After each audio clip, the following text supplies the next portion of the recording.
Hello, everybody, and welcome to the Afternoon Tune. I'm your very special host, Nick, and with me is one of my favorite people on earth. It's my favorite guest co-host. It is Brandon. How are you doing, my friend?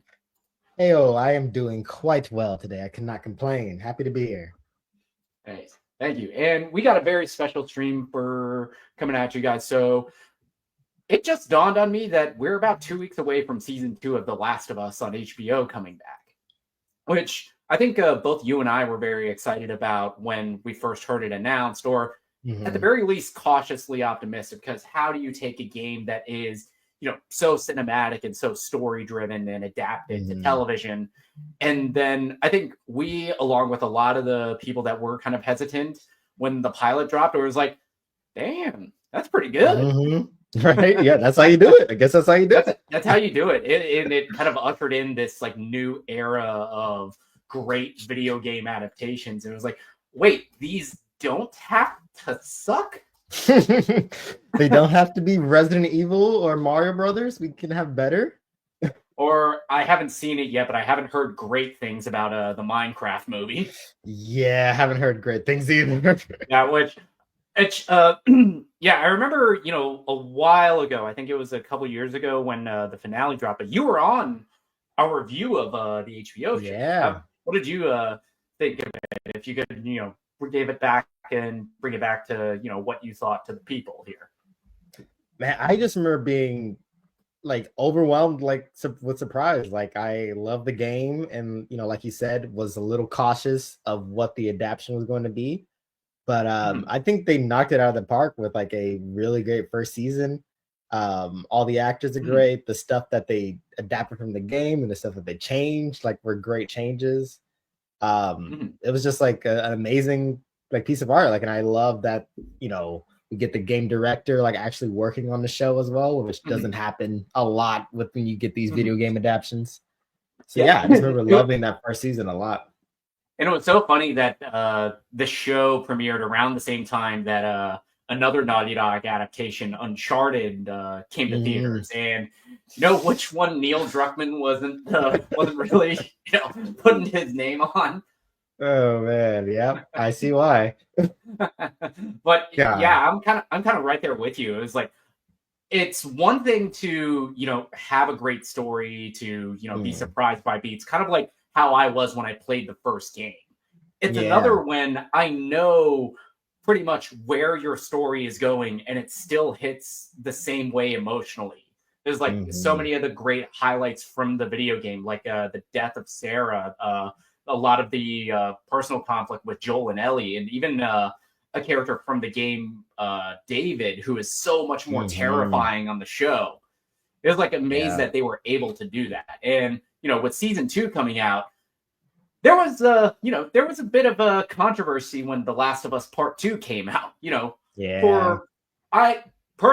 think very dumb reasons. However, upon replays, it's a game I love, but it is not without its flaws, a lot of which we'll probably get into here.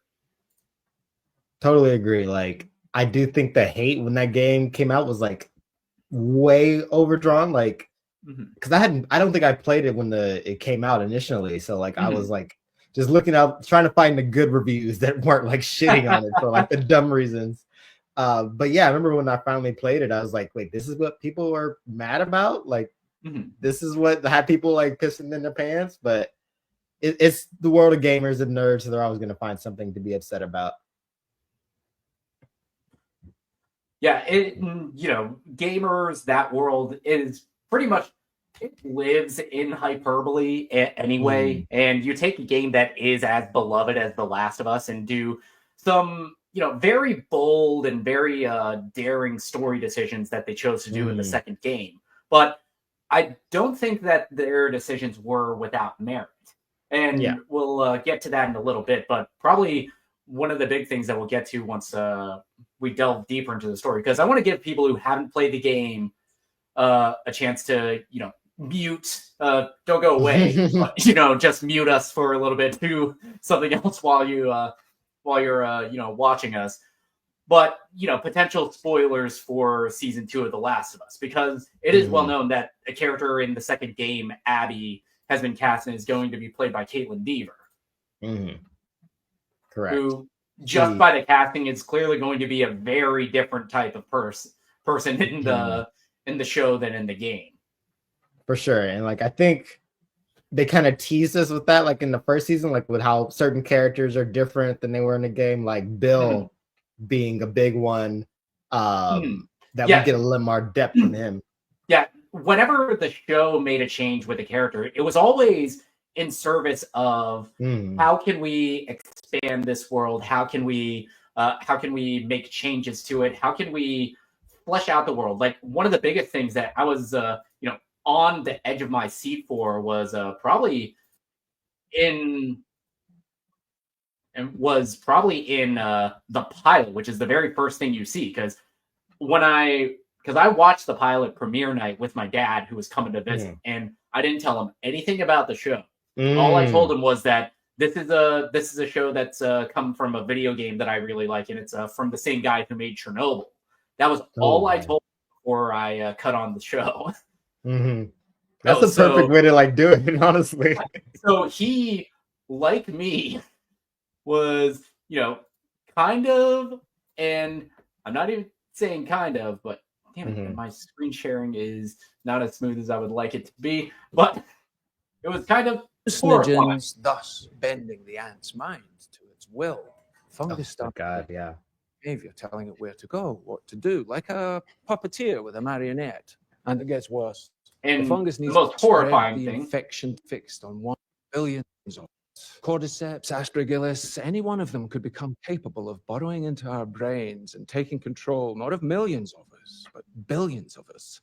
Billions of puppets with poisoned minds, permanently fixed on one unifying goal: to spread the infection to every last human alive by any means necessary. And there are no treatments for this, no preventatives, no cures. They don't exist. It's not even possible to make. So if that happens, we lose. Okay, that was appropriately terrifying. Yeah, just terrify the whole audience. Why don't you? Yeah, and I love because The Last of Us, it is a very dark and it's a very intense story, but it's not one without a sense of humor. For sure. And I love how dark sense of humor. And I love how the interviewer in that entire scene, he's like very jovial. He's kind of like a very Dick Cavett-esque type of TV late night host. And you just see more and more as John Hannah keeps talking. And just, no.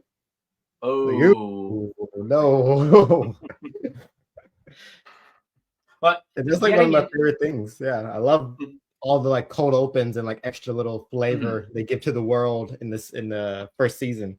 And definitely the biggest one, which was completely changing the character of Bill, who in the show is played by Nick Offerman. Because in the game, we meet him after him and Frank have had a falling out, their relationship crumbled, and Frank and Bill, has kind of lost it and is purely about survival. And all of the characters that you meet playing the game, they're meant to kind of be this reflection of Joel and Ellie, of where their journeys and where their lives could take them.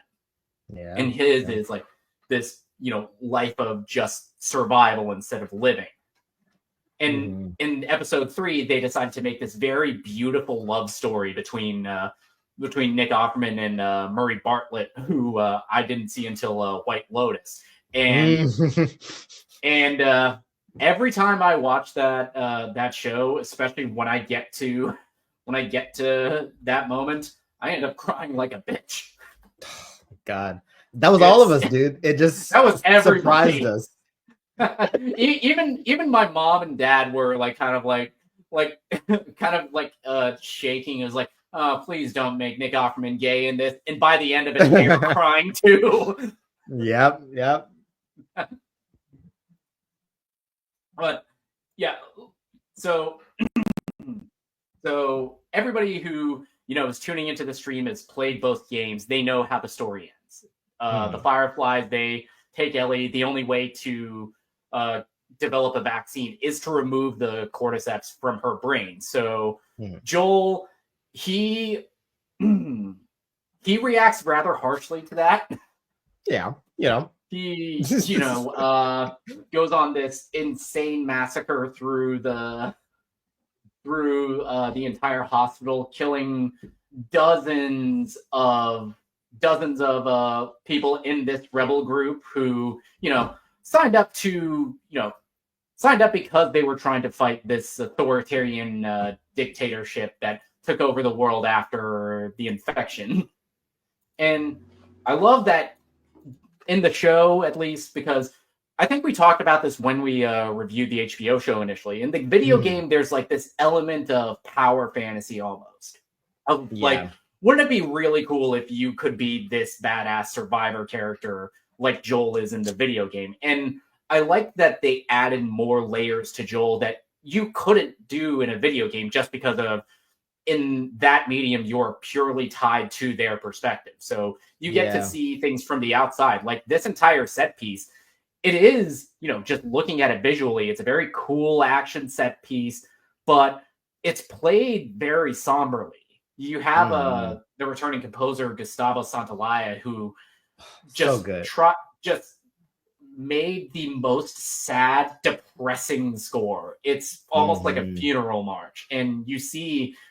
And I was hesitant with the announcement that Pedro Pascal was going to play Joel because wouldn't have been my first choice, but seeing his performance now and seeing how the character dissociates almost when he has to be this violent, it adds a new layer to a character I already love and I'm also kind of scared of from playing the video game.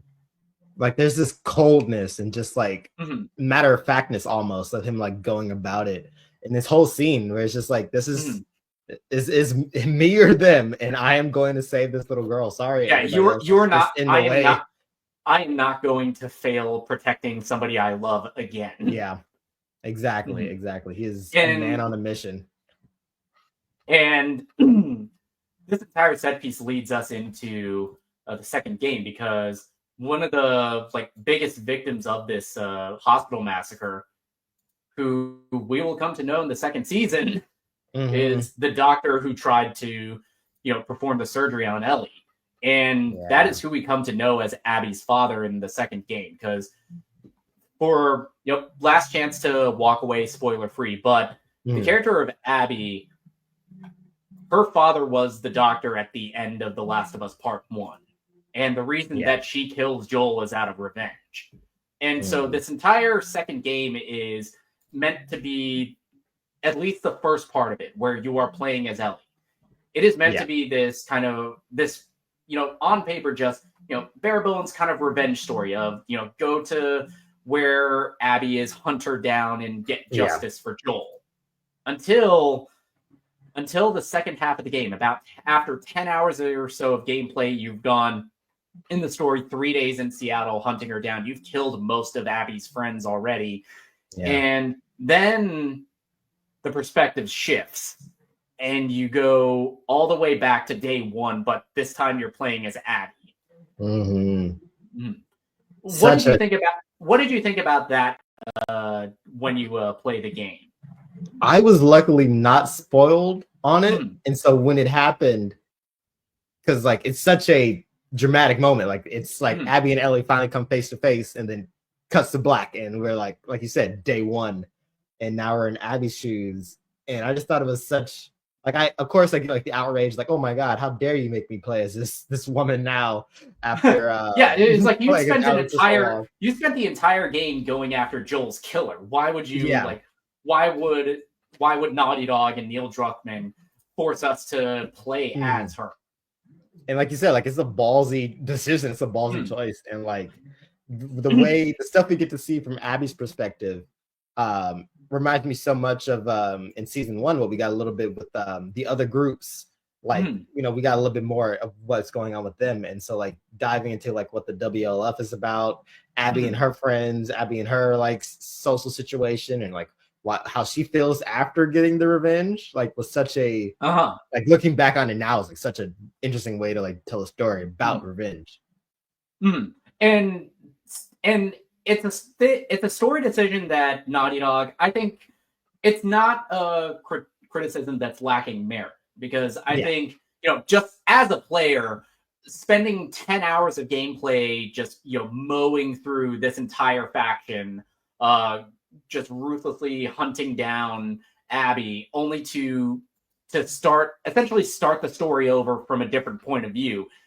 I can get that it can be frustrating. And in some ways, especially with how you kind of have to play The Last of Us before you complete the game and unlock all the game modifiers, it's a very frustrating thing, because you literally have to search every single corner of every space in order to get all the resources you need.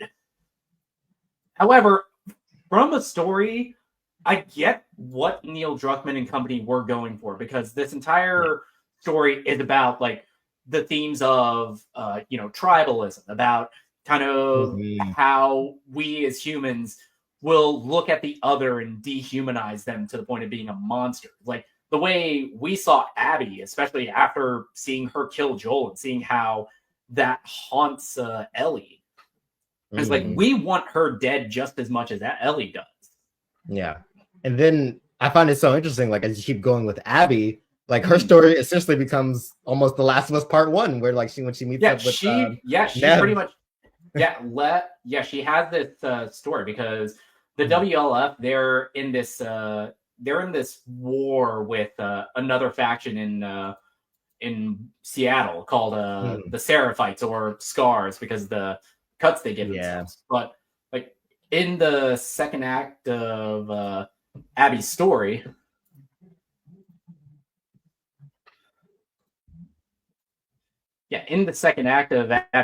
she, gets captured and gets rescued by two Seraphite kids.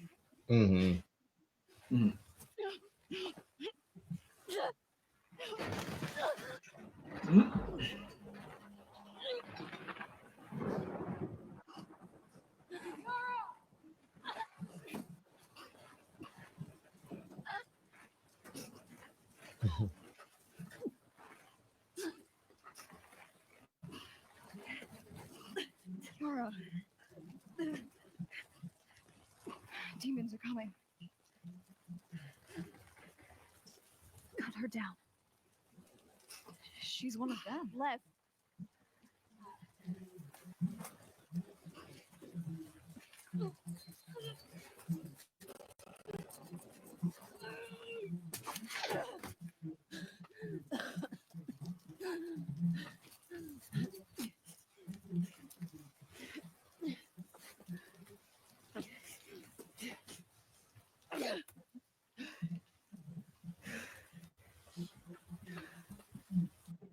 Abby, can you quit aura farming for a second? We got infected. Like, Jesus, those arms. Like, I could work out for nonstop for an entire year, and I will never be as jacked as Abby is in this video game. But it's something to aspire to. But yeah, in very much like what you were saying, is we start to see life from the perspective of the other, which both part 2 of the game and even the HBO show, did a fantastic job of adding layers to it. And the more you play as Abby, and also I think kind of intentionally by the storytellers, you start to, because you go to, the end of day 3 as Ellie. They're about to give up. They're about to, cut their losses. They couldn't find Abby in the 3 days in Seattle. All of Ellie's crew are either like sick or injured. They need to go back, and Abby finds them at the hotel at their little base. And just from the story perspective, like the longer you play as Abby, you start to dread going back to that theater. Yeah, like, please don't me. But what did you think about playing it with that perspective and having played and replayed the game, knowing the different the beats that the story follows? Yeah, no, like I'm exactly like you. Like at a certain point, like I think when you're playing as Abby, you forget that you do have to go back and confront Ellie, like at that their base, but like you're getting the empathy, like as much as this game is about vengeance, is about empathy as well. Like that scene, like Abby and Lev eventually become like very good, like close, but like they start to demystify a lot of the preconceptions and biases that they have for each other's groups. The longer they get together, the longer they hang out. And it's such an interesting parallel because the whole time, like Ellie is almost going deeper and deeper into this vengeance, and Abby is coming like out of it. So it's like very, like, again, like replaying it. Like I know we're both like replaying the game before the show, but yeah, just replaying it like from Ellie's perspective and jumping into Abby's is just like, wow, you really see how like vengeance takes hold of these characters. And like, I mean, I always think of the Black Panther line from like Civil War, is like vengeance is consuming them. Consumed them. But yeah. And very much in, Neil Druckmann said in interviews that the whole idea of the story was to have this allegory for the cycle of violence and how violence begets violence, and the only way to break it is to walk away. Very much like they do at this game. I do have one major beef with Abby's side of the story. Is that you spend like 8 hours trying to get medical supplies for Yara, who is the girl who has the broken arm. They have to cut it off. You spend 10 hours of gameplay. You go through hell. You go through like hordes of infected, dozens and dozens of Seraphites. You gotta fight.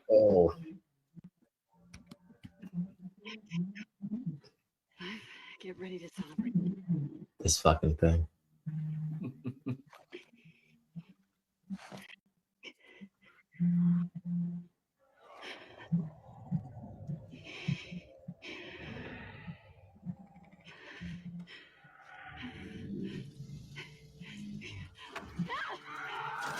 You gotta fight that fucking thing. Thing of nightmares. Literally nightmare fuel. I mean, when I first played the game, I didn't know that was coming. And I may or may not have shat my pants when I first played the game. I may or may not have.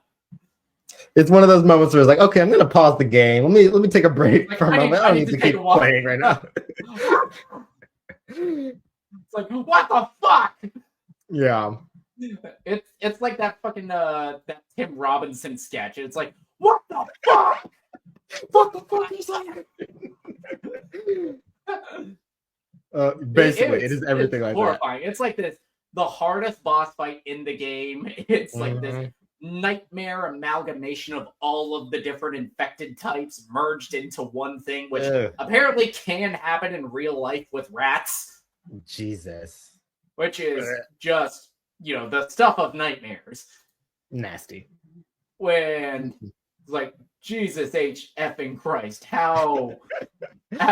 It's horrifying. It is bad. But you spend all of that time, all of that effort to, save Yara, and she's okay by the end of it. And, you think that, okay, now it's gonna be the three amigos, Abby, Yara, and Lev. Only until you get to the very next mission after spending all of that time saving Yara. Oh shit! Gone. I forgot to read here. God damn it!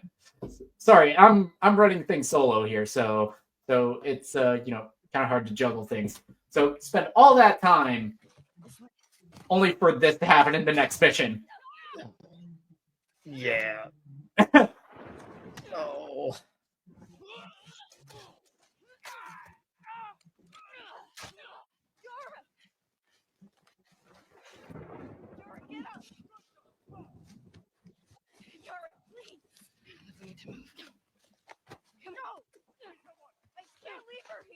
Stay back! Drop it! Now! It's Abby. Stay back! Stand down.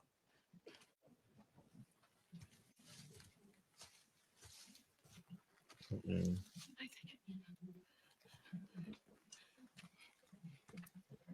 the hell are you doing? Yeah, and that is the one big critique I have with Abby's side of the story. Yeah, Is that and that's like, it's like one of like video games' biggest sins, where it's like you do all this to help one person, and the next mission like probably doesn't matter as much. Yeah, it feels, and I get what they're trying to do in this at this point in the story. This is like, because the character of Abby, she grew up with the Fireflies, grew up surrounded not by soldiers who were like bombing the different quarantine zones. She grew up around doctors who were trying to find the cure, and even little things in that Abby has. You see that, deep down to her core, she cares about people. She wants to do the right thing. It's mostly this quest for vengeance against Joel that drove her to the WLF, who drove her into becoming this ruthless killer. And she's starting to like find that light again with this bond she has with Yara and Lev. And I get it on one level. It's about, the story is about the strength of found family and being able to choose that. However, that is one beat in the story I'm not crazy about. Yeah. Maybe if they had a little bit more room to let Yara and Lev and Abby breathe a little bit more before killing her off, or I don't know, something different. But I totally get your complaints with that. Yeah. On top of that, you have some fantastic side characters. Like I love most of the side characters that we meet in this game. Like you have Dina, who is Abby's love interest. Owen, who's probably like the best of Abby, best character in Abby's friend group.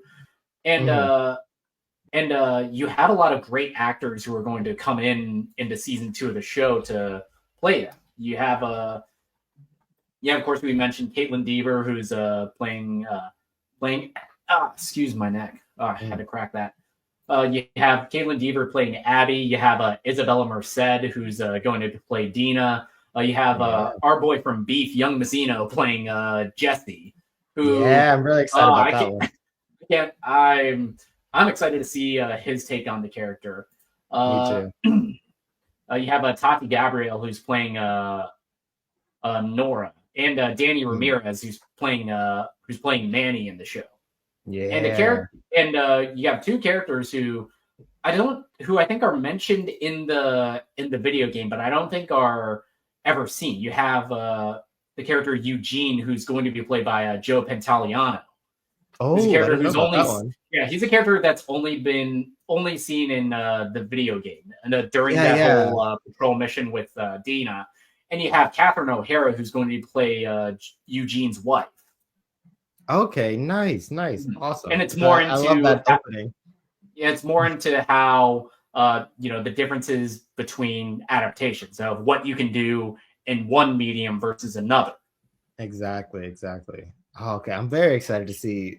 I mean, love Catherine O'Hara already, but very excited to see both those characters in the show now. But we've talked plenty about the story of The Last of Us Part 2. What's the gameplay like? Ooh, it's so juicy.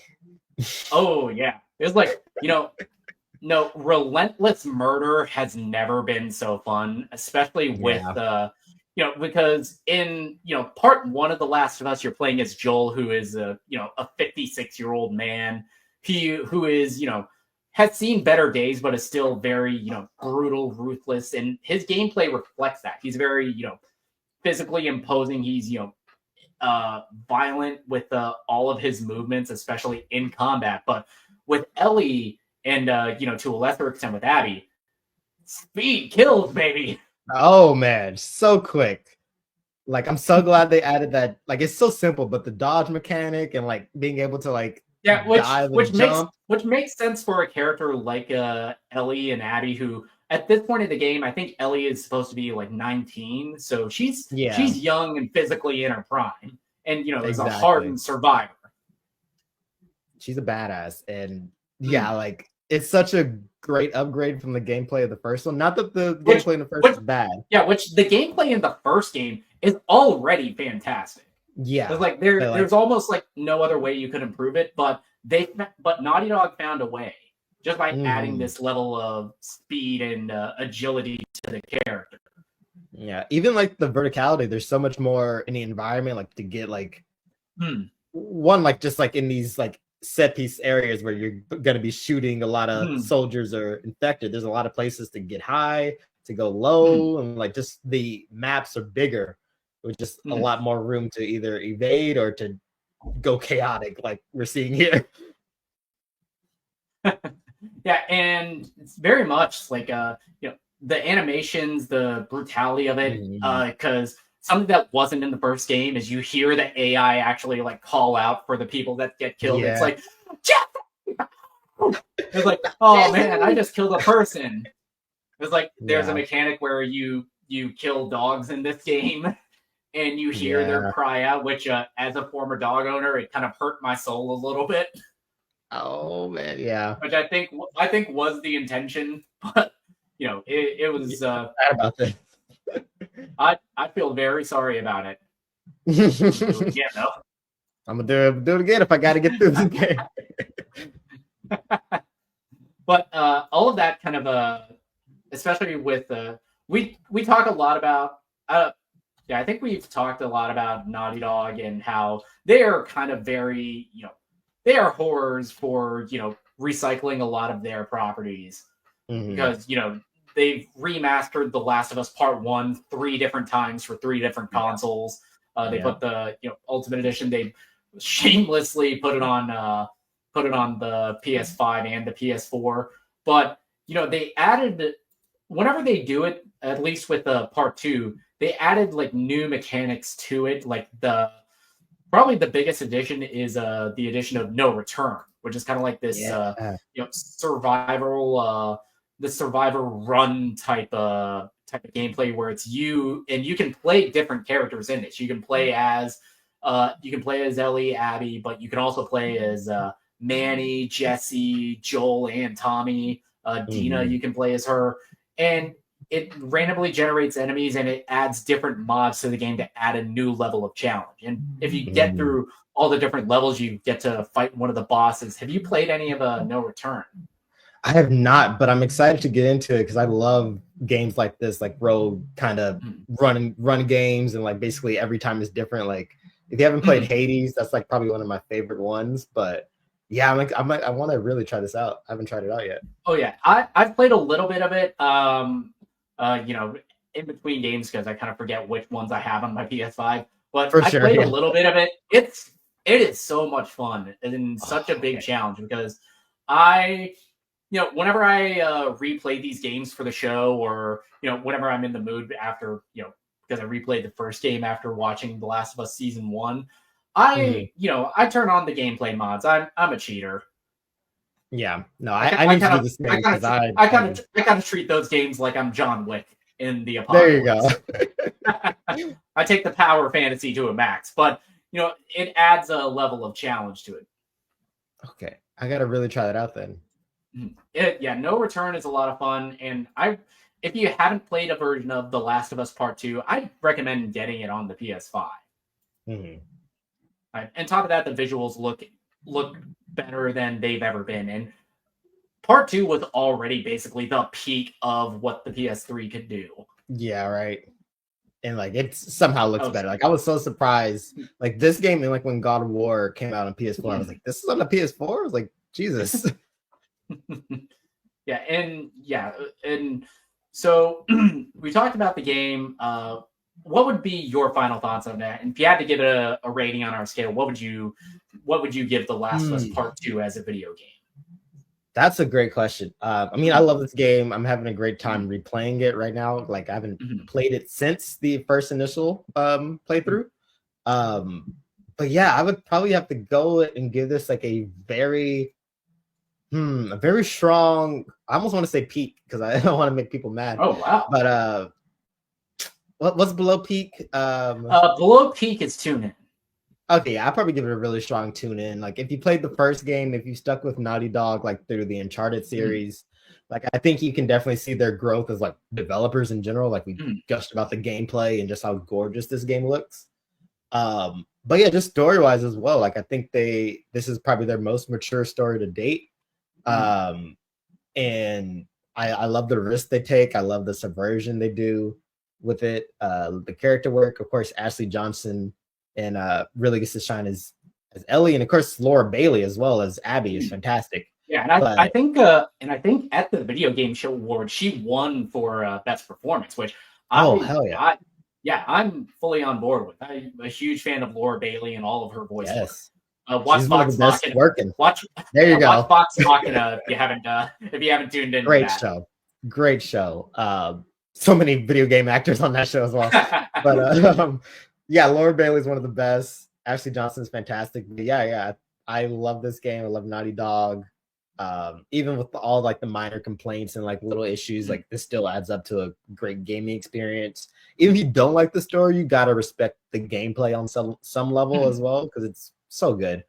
But yeah, I love this game, and I'm really excited to see how the second season like adapts it and what they subvert this time. And yeah, to my final thoughts, I'm kind of right there with you. I'm like very hesitant to give this game a peek because I do have those same complaints about the story that I mentioned. It's like, yeah. But that being said, I think that this game story, the directions it takes, I think it's a very bold and a very fascinating thing to discuss, especially in light of trying to find out where these characters are in this mindset of the apocalypse. Because we're, criticizing a lot of their decisions, from the comfort of our chairs in our video games. We're not fighting for survival. But I think it's a very bold decision, and I can't help but admire it on that level. I think it is, fantastic. And that mechanic would have completely fallen apart if I didn't like the character of Abby the longer I played the game. Yeah. If I didn't like her and her interactions with Yara and Lev, and seeing her character growth and arc from starting to see the light of that violent path that she was on, that was very much mirroring Joel from the first game. If that element of the story didn't work, this game would have fallen apart. But thankfully, it doesn't. And even 4 years after the original game came out, I'm still replaying and loving it. I'm still finding new ways to challenge myself, new ways to approach a lot of the different scenarios. How do I deal with the infected? Do I try to do a stealth run of one of these games one day? Right. Yeah. And even talking about No Return and how much fun that gameplay mode is, I got to give this a very strong tune in. I'm a shill. I've paid for most of the versions of this game. And me too. I still love it. Honestly, I can't, if you haven't played this game by now, I think it's the perfect time to do it, especially before or even alongside, or even after season 2, just to see how the comparisons, I think it's a great time to jump in. It's probably on sale on PS5 right now. I don't know how much, because I just did the $10 upgrade because I already had it. But it shouldn't be too expensive. Yeah, but in light of what we've talked about, what are some of your expectations, hopes for season 2 of the show? Because it looks like they're taking elements from the second game, but they're also adding in so much more stuff in Jackson. Right. Yeah, I'm very curious. I think the most probably I'm curious about it with season 2 is the timeline of the game. I mean, of the season, because with the game, like you said, we get that 4-year time jump from the first game to the second one. Ellie's 19 years old. Obviously, Bella Ramsey and Pedro Pascal have not grown that old in what 2-3 years since season 1. So I'm curious, how long, just the timing of everything will be. I'm curious how much more of the WLF we'll get in the game. I mean, in the show, since season 1 was very open with showing more about other groups and what's going on with them. But even with the other groups, especially in season 1, I think with the Kansas City group, the Reapers, as we know them in the game, they were shown to have more layers to them, but they were still villainous by the end of the day. Yeah, at the end exactly. Of the day. And even David, you got to see more of his group, but the guy was a PDF file. Yeah, big time. He was not some guy I want to get to know more. But Yeah, and I think like we haven't talked about huge spoilers yet, but like you know, like where we talked about like where we switched to Abby in the first in part 2. I'm curious because they haven't been shy about like telling this story like in multiple seasons. Like they said part 2 is not gonna just be this season. I think done right, you could easily split up the second game into 2 seasons. Yeah. Don't know where they would cut it off. Maybe at that part with Abby, maybe even earlier. I'm super curious whenever like how they're gonna handle the Joel of it all. Like because motherfucker can't die in the first episode. But that'd be ballsy. That'd be ballsy if they did it. Especially with what I'm reading on Wikipedia about the show, because especially with the character Eugene that Joe Pantoliano is going to be playing, and also his wife Gail, who's you see in one of the first trailers, but she's Joel's therapist, and I'm curious to see how they incorporate that into the story. Yeah, because in the game he tells Tommy about the truth, so like it's interesting him telling or seemingly telling somebody else about like what he did. But yeah, I mean, I'm just really excited. I know this probably subverts some expectations like the first season did. Very curious where we didn't even talk about Jeffrey Wright. He's reprising his role as Isaac in the game. I'm curious if we get more of him. If you have Jeffrey Wright already, go ahead and keep Jeffrey Wright. Yeah. He's like one of our keep Jeffrey Wright. All right, we got some people in the comments. Mr. Joel Miller. To me, it really isn't really misunderstood, just a missed sequel, meaning it's not a good game because of its story, but the gameplay is all right. Thanks for the comment. I like the story enough. M for Immaturity, welcome back. Jumping back and forth each chapter, I think would have done wonders for the pacing, more like how Alan Wake 2 divided the time between its characters. That'd be interesting. That's a point I kind of, on some level, I agree with, but I feel like with the way that both sides of both Ellie and Abby's character arcs go, I feel like that would have maybe taken away from Abby's character arc, because you're still thoroughly entrenched in Ellie's side of the story, and she needs to be this kind of monster in order for her side to work. Like if you start feeling sympathy, jumping back and forth, if you start to jump back and forth, you start to see more and more that Ellie is kind of unreasonable and should probably just let this go. Right there. I'm right there with you, M for Immaturity. Same strong tune in. It may have flaws, but does a lot of amazing things as well. Totally agree. Okay. Sage brings up something. Do you know about the multiplayer game being canceled after having been developed for like 4 years? Yeah, I heard a little bit about that. I'm upset about that too. I remember in the first game there was this multiplayer mode where you got to see all of that brutality against other players, which especially with The Last of Us 2's game mechanics and the differences in that, how much fun that could have been. But I guess Neil Druckmann and Naughty Dog have gone full Hollywood now. Right. But I got that HBO money.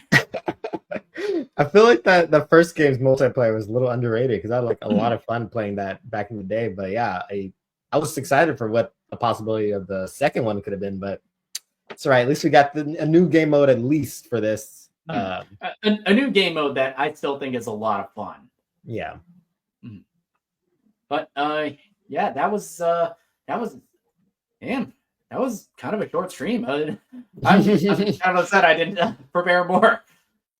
No, you're good. Like, I mean, one more thing I was going to say was with the game and the story, like seeing like the adaptation. I'm curious where, like like in the game we get like flashbacks, so like with Joel and Ellie. Like, I'm curious, like how like the pacing of the show will do that. Like if we'll get that in between, like we'll get like a special episode, like we got that Bill episode of just that when Joel and Ellie had those moments together, or if we'll just, or even like how like we'll get like the back and forth with like Abby. Like I'm curious how they'll balance Abby and Ellie's story within the season. If we'll see like Ellie a majority of the time, and then we'll see Abby in the back half, or if we'll bounce back and forth between the two of them. Yeah, and I'm excited for the round of directors that they have on board for season 2 because, of course, the premiere is going to be directed by Craig Mazin, who's directed the pilot. Episode 2 is directed by Mark Mylod, who's directed Game of Thrones, and of course, one of my favorites from a couple years ago, The Menu. Hell yeah, that's awesome! I had no idea about that one. Also won the directing for the outstanding directing Emmy for Succession. I think for season 3's was Connor's Wedding. Oh yeah. Was that? That's the one where, I mean, spoilers for Succession, I guess, but that's the one where he dies, right? Yep. Yeah, where he died. You also have Peter Hoare, who's worked on Daredevil and Doctor Who. You have Kate Herron, who's directed episodes of Loki. Stephen Williams, who's worked on Lost as well, and of course Neil Druckmann, who directed the second episode of the series. Man, okay. And also Nina Lopez Corrado, who does not have a Wikipedia page, but let me see. She's directed episodes of Perry Mason, Supernatural, SWAT, Once Upon a Time. Oh, okay. Gotcha. Yeah, she's been around. Solid mix of known TV directors and some all-time TV directors. Hell yeah, I'm into it. I cannot wait. Yeah, and Last of Us season 2 premieres on April 13th, so a little over a week for us now. Woo! Let's go, baby. Let's go. Get ready to fucking cry. Play the game. I'm already crying, so it's gonna be crying on top of more crying. But Brandon, tell the people where they can find you at, man, before we get out of here. Yeah, you can find me on the Letterboxd. That's probably my most used app at Brando Not Marlin. If you're still on the Hell site of Twitter, I'm childish_Brando, and yeah, that's about it. All right, you can find me, your host Nick, on all the social media. You can find me on Twitter, Instagram, Threads, Blue Sky, TikTok, and Letterboxd at Night and Day Nick. You can find us wherever you listen to podcasts, Spotify, Apple, The Afternoon Tune. You can find us on YouTube, youtube.com/The Afternoon Tune. You can find us on TikTok, The Afternoon Tune. You can find us on live streaming on Twitch, twitch.tv/The Afternoon Tune. Got any questions, stuff you want us to cover, send us an email at afternoontune@gmail.com. Follow me. Thank you. You've been a great audience. Have a good night.